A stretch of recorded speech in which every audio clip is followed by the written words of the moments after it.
Do you think chili has to be greasy and unhealthy? Not today, amigos. This Texas chili is rich, packed with flavor, made completely from scratch, and surprisingly very healthy.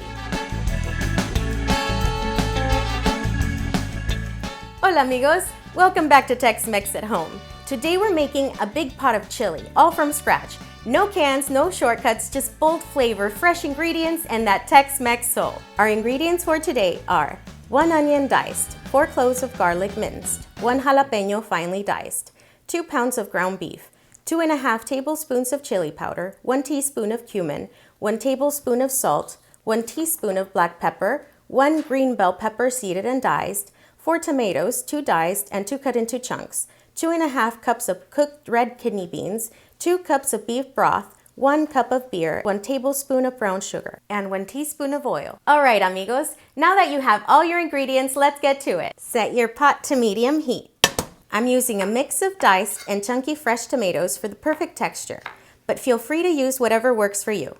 When our pot is hot and ready, we cook our onions, jalapeño, and garlic for about 5 minutes until they're a little bit charred. Once the onions are a little charred, start cooking your 2 pounds of ground beef and season it with chili powder. That chili powder is starting to smell good. So we cook the meat until there's no pink left and until the veggies are soft. Next, we're going to drain the fat. And remember, don't skip this step. The extra fat affects the taste, and if you want to cut calories, this is key. Place the meat back in the pot and stir in the rest of the flavor. Salt, cumin, green bell pepper, brown sugar, beer, and lastly, add the cooked red kidney beans.